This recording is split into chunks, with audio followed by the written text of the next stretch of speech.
Hola, ¿qué tal? Mi nombre es Sofía y hoy estamos con el licenciado en nutrición, Ney Saavedra. Muy buenas noches. Buenas noches, exactamente. Mi nombre es Ney Saavedra y soy licenciado en nutrición. Y el día de hoy, Sofía me va a hacer una entrevista sobre la alimentación saludable. Ya. Qué interesante me pareció tu profesión. Cuéntanos, ¿cómo te sientes siendo nutricionista?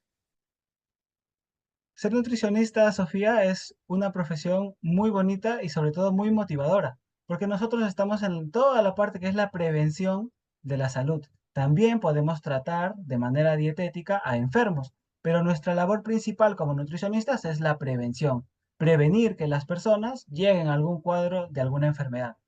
Ya. Danos unos ejemplos de cómo prevenir las enfermedades en nutrición. Ok, Sofía. Algunos ejemplos de cómo prevenir las enfermedades. Principalmente nosotros nos enfocamos en llevar a cabo una alimentación de la manera más natural posible, es decir, prefiriendo comidas guisadas, comidas sancochadas, comidas que no lleven un proceso que maltrate al alimento, como puede ser las frituras o como puede ser, por ejemplo, los alimentos ultraprocesados. ¿Cuáles son alimentos ultraprocesados? Por ejemplo, la jamonada, el paté, los chocolates, las golosinas. Todos esos alimentos deberíamos evitarlos y preferir alimentos naturales. Ya. Perfecto. Como una persona, uno prefiere los alimentos enriquecidos como grasas, dulces, todo eso, ¿verdad?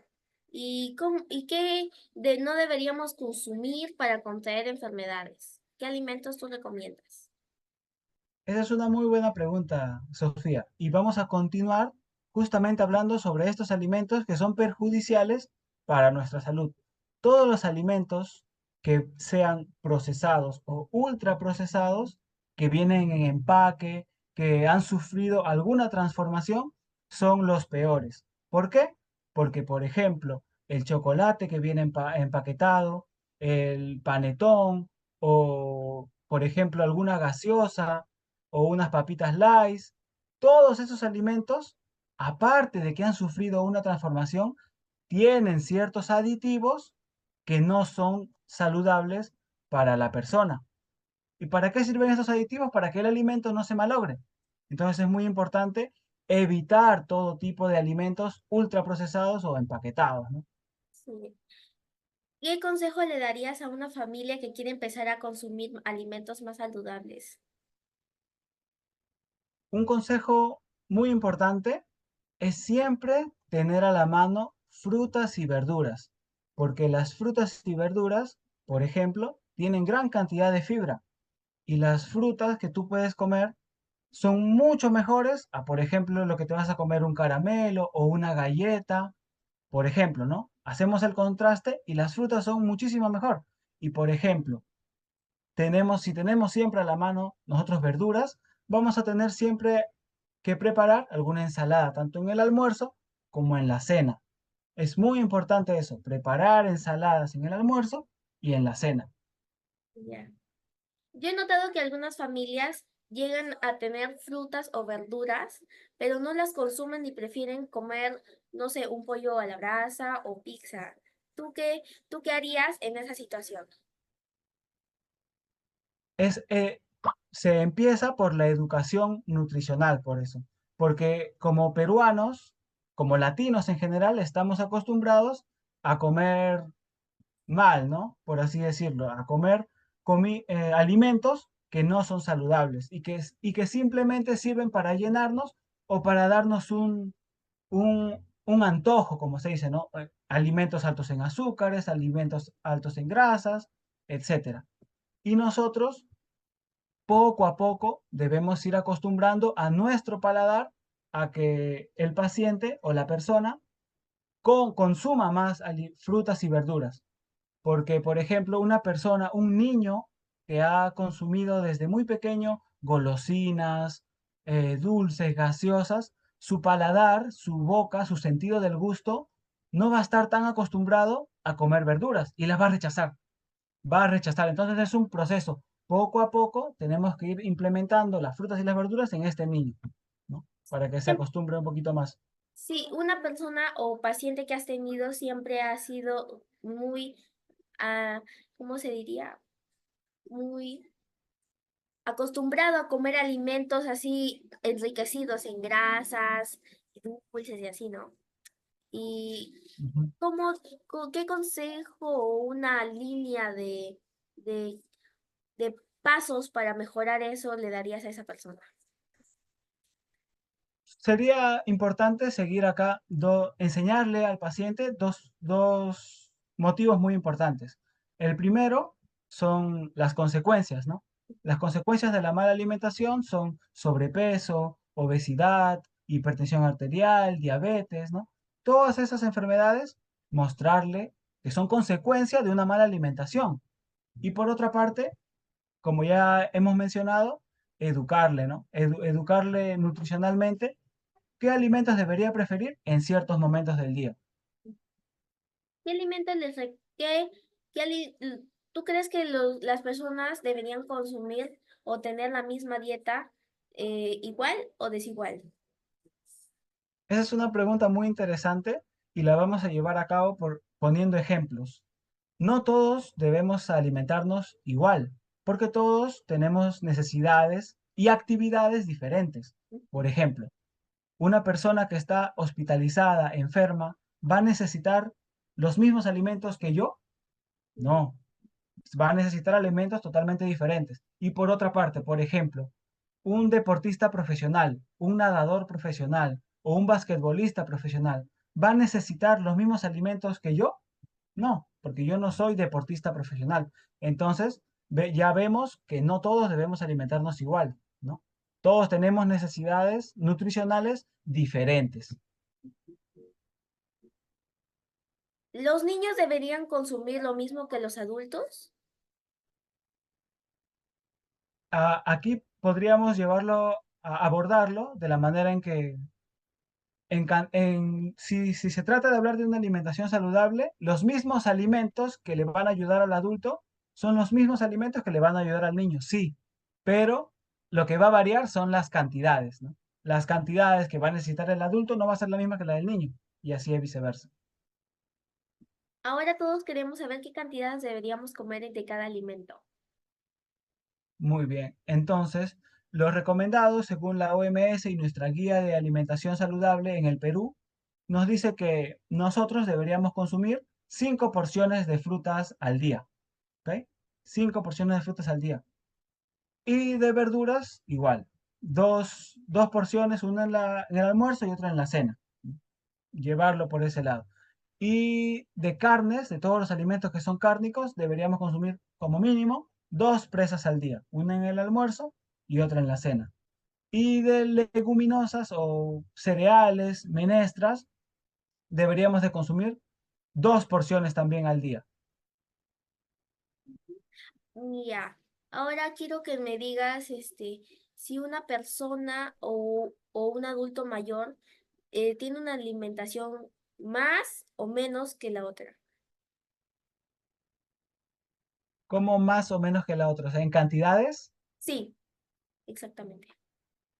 Ya, una persona adulto mayor tenemos que tener en cuenta que nosotros tenemos abuelitos, ¿no? Nosotros vemos que nuestros abuelitos, por lo general, no tienen mucho apetito. A veces comen y comen poquito y se llenan o se guardan su comida, ¿no? No suelen tener mucho apetito porque conforme va avanzando nuestra edad, nosotros vamos perdiendo el apetito. Algunas personas sí, ¿no? De todas maneras conservan su apetito, pero en su mayoría no. En su mayoría, mientras más avanza la edad, menos apetito tiene. Entonces es muy importante darle nutrientes clave para las personas de esa edad. Ya. Mi mamá prepara con platos, con comidas y cantidades diferentes. Toda la familia debería comer esa misma cantidad que nosotros o diferente. Claro, tendría que ir variando, ¿no? Porque depende, tu familia no está constituida igual que la familia de otra persona, ¿no? Entonces ahí siempre las cantidades van a variar, pero siempre manteniendo la línea de que los alimentos saludables deberían ser los mismos para todos. Mm. Cambiando de tema, las personas obesas o las personas anoréxicas deberían de llevar un alimento balanceado. Claro, ahí tenemos, ahí me estás presentando dos extremos, ¿no, Sofía? Por una parte, la obesidad, que es una persona con gran cantidad de masa grasa acumulada en su organismo, y por otra parte, una persona anoréxica. Una persona anoréxica es una persona que no come. Entonces, por lo tanto, no tiene gran cantidad de masa corporal en No general. la persona anoréxica no tendría alimentos saludables en su cuerpo o tendría solo algunos, No, la persona anoréxica no consume ningún alimento ninguno y en su no, ninguno. totalidad. Es un trastorno psicológico que hace que la persona se vea al espejo y piense y sienta que está como una persona obesa, lo cual no está. Y eso le lleva a que no consuma ningún alimento. Las Eso personas ya no se anoréxicas no trataría de una consumen alimento. alimentación saludable. Claro que no. Ninguna de las dos tiene una alimentación saludable y equilibrada. Ni la obesa ni la anoréxica tienen una alimentación saludable. Ninguna. Perfecto, me parece que algunas de las personas que han estado ya obesas o anoréxicas han tenido un cambio fuerte en su vida. ¿Cómo tú podrías, resumir su vida o el cambio que han tenido en su alimentación? ¿Qué cambios han sufrido en su alimentación? Como ya vimos, la parte de lo que es anorexia es más un trastorno psicológico. Ujú. ¿Ok? Que conlleva a que la persona pues deje de consumir alimentos para mejorar, entre comillas, su apariencia corporal. Y por otra parte, tenemos lo de los obesos que han ido cambiando su, su estado nutricional poco a poco, progresivamente, porque no es que yo un día o 2 días voy a comer 5 pizzas y 10 pollos a la brasa y voy a ser un obeso. No, es progresivo, ¿cierto? Han tenido que tener una mala conducta nutricional durante mucho tiempo para que ellos vayan acumulando poco a poco esa cantidad de grasa y lleguen a ser obesos. Yo como niña, ¿cómo me puedo ir alimentando mejor que una persona anoréxica o obesa? ¿Cómo me puedo alimentar mejor? Esa es una buena pregunta. Entonces, Sofía, tú tienes que tener en cuenta que ni la persona anoréxica se alimenta bien, ni la obesa se alimenta bien. Se alimenta bien aquella persona que cumple los requerimientos que le ha mandado su nutricionista. Por eso es muy importante acudir al nutricionista y que te diga y que te recomiende cuáles son las porciones adecuadas para cada persona, porque tampoco es sano no comer o restringirse ciertos alimentos. Eso no es sano. ¿Ok? Como le pasa en la persona anoréxica, ¿no? Que no consume alimentos y eso es totalmente devastador para la persona. Ujú. ¿Tú qué cambios has notado en tus pacientes en en su cambio de nutrición? La mayoría de los pacientes que se abordan en hospitales o en centros de salud, los cambios que vemos son progresivos y son para bien. Por ejemplo, en los niños vemos que la mayoría vienen con bajo peso o con anemia o Mm. con retardo de crecimiento, ¿no? Eso vemos en los niños, que vienen con anemia, con retardo de crecimiento y bajo peso. Entonces, cuando llegan a consulta nutricional y vemos que poco a poco van mejorando, eso es muy satisfactorio, pues, ¿no? Y por otra parte, en los adultos, vemos que siempre llegan con obesidad o sobrepeso, o ya alguna complicación como hipertensión o diabetes.